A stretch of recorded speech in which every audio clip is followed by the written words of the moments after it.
dampaknya kalau dia terusin seperti ini apa, Roy? Saya ngelihat dampaknya makin lama makin parah.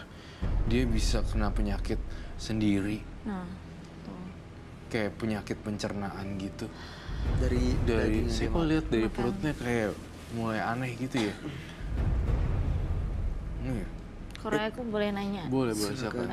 Sani, kamu punya keluarga? Punya. Nggak takut ada efek sama keluarga gitu kalau kamu tetap mempertahankan peliharaan kamu? Enggak sih, Kak. Biasa Serius? aja. Dampaknya hanya kamu yang terima? Aduh, masa Baiklah. sih? Pasti keluarga kena lah. Saya mencoba untuk cleansing. Saya butuh kain hitam, ada tidak? Kain hitam yang besar banget.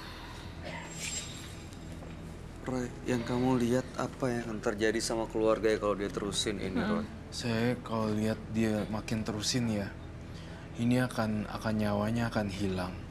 Keluarganya salah satu. Mbaknya masih setengah-setengah di sini saya lihatnya. Ya nggak baik. Dia masih pengen bersih tapi takut kehilangan Iya. pelanggan. Pengen bersih Benar, tapi Mas. takut kehilangan pelanggan, gimana? Bagaimana bisa kan seperti ini? Saya akan membuat satu pembersihan. Mudah-mudahan tikus-tikusnya akan pergi jauh.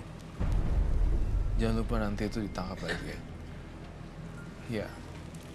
Saya mau diyakinin sekali lagi deh, kenapa Anda mau bersih dari semuanya? Gak tahu juga, Mas. Tapi saya bingung kalau dibersihin warung saya gimana? Sepi lagi dong. Jadi Anda mau bersih atau enggak sebenarnya? Gak tahu juga. Baik. Pegangin satu. Hah? Pengen lepas atau cuma mau mempermainkan Ini kita semua di buat sini? apa, Mas? Hah? Kamu pengen lepas apa enggak? Saya hanya ingin mencari tahu. Gimana, Mbak? Beneran pengen lepas? Bingung juga sayanya, Mas. Kalau lepas warung saya sepi lagi kayak dulu. Ih, ini apa, Mas? Sebentar, Mbaknya. Saya melakukan pembersihan.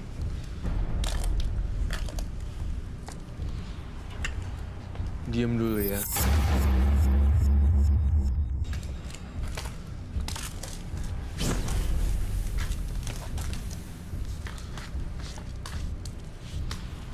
Saya melakukan cleansing, pembersihan. Mudah-mudahan arwah-arwah tikusnya. Tuh, Dia kok pergi dari sini ya? iya dia pergi dari situ. Tuh, kembali ke alamnya. Kenapa dia pergi dari sini ya? Tuh, dia waktu kembali kamu- ke sangkarnya tuh. Bantu dia untuk kembali ke sangkarnya. Dan jangan disembelih. Lepasin tikus-tikus ke tanaman atau hutan. Lestarikan semua hewan. Sayangi semua hewan, jangan dibunuh. Kamu punya PR satu buat saya. Kamu harus melepas banyak binatang yang terkurung. Kepiting yang diikat, dibuang. Burung yang disangkar. Dan tikus-tikus ini dibuang ke taman-taman. Ya, yang saya lakukan di sini, ini menjaga kamu tadi. Tampaknya kamu juga udah mulai berubah di sini. Udah jauh lebih tenang. Terima kasih Udah sarannya. lebih tenang. Ini makhluk ini kemana, Roy, sekarang? Hilang. Bagaikan, Pergi aja. iya, gitu. bagaikan tikus yang satu lagi hilang. Hilang total. Tapi beneran kenapa begitu habis dikasih? Warung saya sepi lagi dong. Kalau warung sepi, Tikusnya kok mintanya kesini? sama yang di atas. Gimana kita bisa berdoa, benar-benar minta warung saya bisa rame, tapi halal. Ini sama aja uang jin dimakan setan. Saya mau tanya deh, Mbak, kalau pakai jin untuk mendapatkan rezeki dan uang itu dipakai untuk menghidupi keluarga, berarti keluarga Anda makan uang yang asal dari jin? Iyalah, pasti. Biasa aja, enggak juga. Loh, tadi Anda bilang Dampaknya cuma ke saya aja, Mas. Tidak buat keluarga sama orang lain.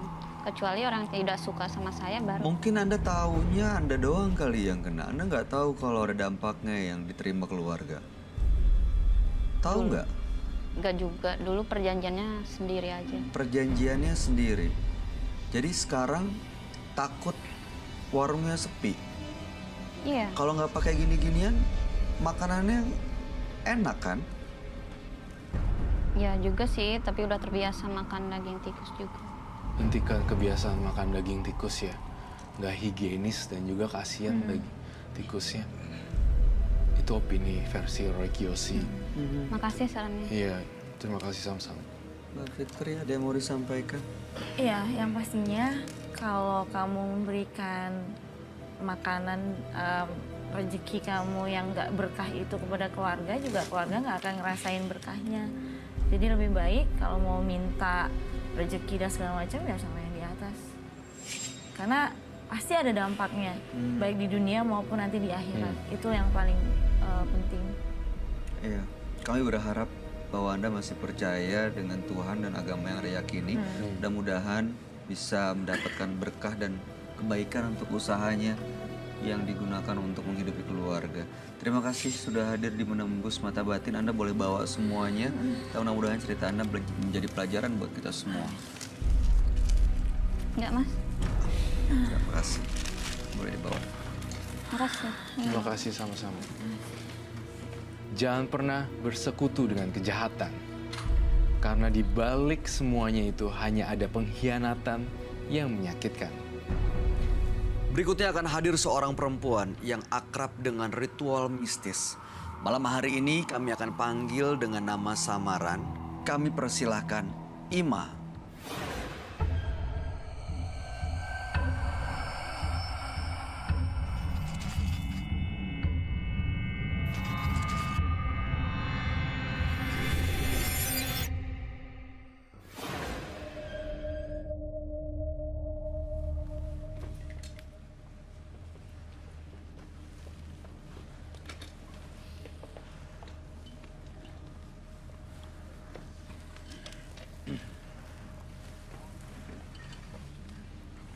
Ima, Iya, betul ya? betul. Boleh diceritakan pekerjaan Anda saat ini?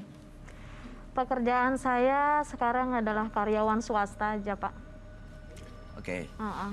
apa yang mau Anda ceritakan pada kami malam ini? Sebenarnya ada beberapa hal yang memang mengganjal buat saya ya dalam kehidupan saya. Dan itu awalnya saya masih kecil. Saya belum mengerti akan dunia mistis, dunia pernikahan atau apa itu saya belum paham. Usia saya itu masih SMP. Kemudian suatu ketika orang tua saya, terutama ibu saya, mengajak saya ke suatu tempat, di mana di situ dibilang bisa mengobati orang lain. Kemudian ada seorang ibu-ibu bilang, "Bu, tolong diurusin dong anaknya, kasihan anak gadisnya."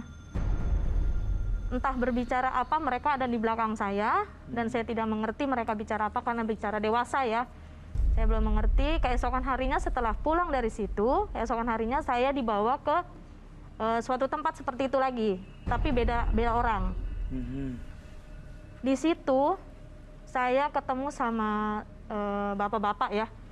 Dia di depan saya, di sini ada meja, ada baskom isi air, ada keris, ada bunga, macam-macam lah. Saya nggak tahu itu perlengkapan apa, saya nggak tahu. Tiba-tiba ibu saya bilang, "Pak, tolong dong anak saya, biar dia dikasihani orang, biar dia disayang orang dan dicintai orang lain." Itu masih SMP? Itu SMP. Oke, terus apa yang terjadi? Si bapak itu entah dia baca apa, saya juga nggak dengar, komat kamit gitu. Langsung dia bilang, "Neng, duduk di sini di depan saya." Saya berhadapan sama beliau dan beliau keluarkan bunga. Itu nggak tahu bunga apa, tapi sekarang saya baru tahu kalau itu bunga kantil. Gitu. Lalu? Si bapak itu taruh bunga kantil itu di sini, di dagu ya, Dagu Anda? dagu. Oke. Terus sama di bagian belakang. Kemudian? Jadi ini punggung tengah-tengah gitu ya. Terus dia nanya, "Neng, berasa sesuatu nggak?" katanya. "Enggak, biasa aja." Saya bilang begitu. "Oh ya udah, berarti nggak sakit ya?" "Enggak. Selepas kejadian itu pulang." Saya nggak tahu itu apa kan. Banyak hal yang saya alami setelah kejadian itu. Yang pertama memang saya lebih disegani kaum laki-laki dari SMP. Dari teman, sahabat, pacar itu banyak. Oke, selain itu? Kemudian ada satu pria yang memang dia mungkin dia tertarik sama saya. Dia memberikan sebuah bunga. Buat saya itu bunga cantiknya luar biasa. Wangi, harum segala macam. Tapi yang lihat itu bau dan udah busuk. Dan orang tua saya sadar langsung dibuang. Saya sempat kayak oleng, nggak tahu, maksudnya kayak lupa diri gitu kan. Terus dibenerin lagi ke orang lain, tapi bukan yang bapak kemarin. Langsung ini mah diguna-guna sama orang segala macam gitu. Oke. Terus sepanjang jalan kehidupan saya mengalami 3 kali kegagalan rumah tangga. Sekarang Anda sudah pisah dengan pasangan yang terakhir? Baru nikah 3 bulan kemarin, semalam baru cerai. Semalam? Iya. Astagfirullahaladzim. Oke, kami turut prihatin Ya. dengan apa yang terjadi dalam kehidupan Anda. Boleh ceritakan tujuan Anda malam ini? Tujuan saya nggak mengerti itu barang-barang apa. Apakah itu mempengaruhi saya, kehidupan saya gitu ya. Terus juga apakah memang dari sudah takdir saya, ataukah dari barang-barang tersebut. Karena banyak kejadian-kejadian yang saya alami setelah itu. Karena saya kan merasa tidak melakukan, kalau kata orang itu apa namanya, susuk ya. Kata orang gitu ya. Tapi Anda nggak tahu sebenarnya? Nggak tahu itu apa. Oke, baik. Gitu. Mudah-mudahan Anda bisa mendapatkan jawabannya Iya. malam hari ini. Amin. Dan sebaiknya Anda ceritakan semua kejadiannya, ceritakan sejujur-jujurnya kepada sahabat kami. Dia adalah seorang indigo. Kami persilahkan Roy Kiyoshi. Sebelumnya, tim Mata Batin sudah memberikan tanggal lahir dan nomor rumah partisipan kepada Roy Kiyoshi. Dengan mata batinnya, Roy akan membaca berdasarkan angka yang kami berikan. Ima. Terlahir tanggal 17 Januari 1987. Dia tinggal di rumah bernomor 73. Sosok yang ramah tapi akan menjadi kejam dalam keadaan marah. Saya melihat banyak kebencian di pikirannya.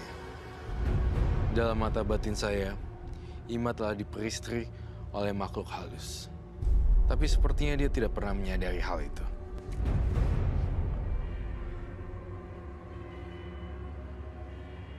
Di kuping sebelah kiri saya, ada suara yang mengancam saya untuk menjauhi Ima.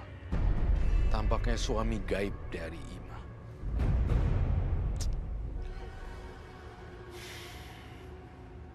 Saya tidak bermaksud untuk menyakiti, saya hanya ingin tahu ada apa sebenarnya.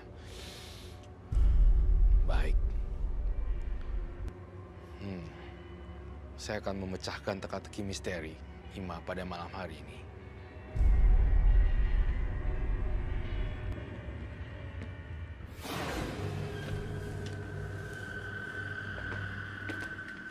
Halo, Malam Roy. selamat malam.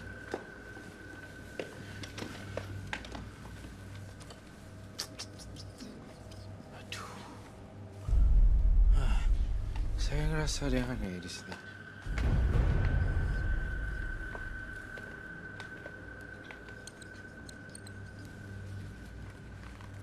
Ima, Iya, dengan tanggal lahir 17 bulan 1 1987. betul. 73. Iya. Ima akrab sekali dengan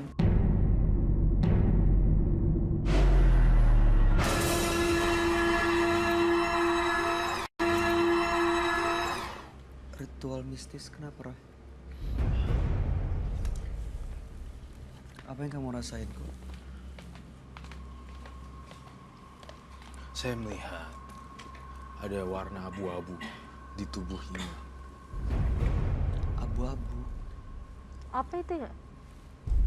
Saya lihat ada semacam laki-laki berjenggot, tapi badannya gak kelihatan sampai bawah. Karena ditutup jenggotnya. Karena, Bukan, atau karena kabut dan bayangan. Di mana, Roy? Saya menggambarkan seperti ini. Dan dia tuh, saya rasa kamu tahu dengan makhluk ini kan. Dia itu bisa dibilang suami gaib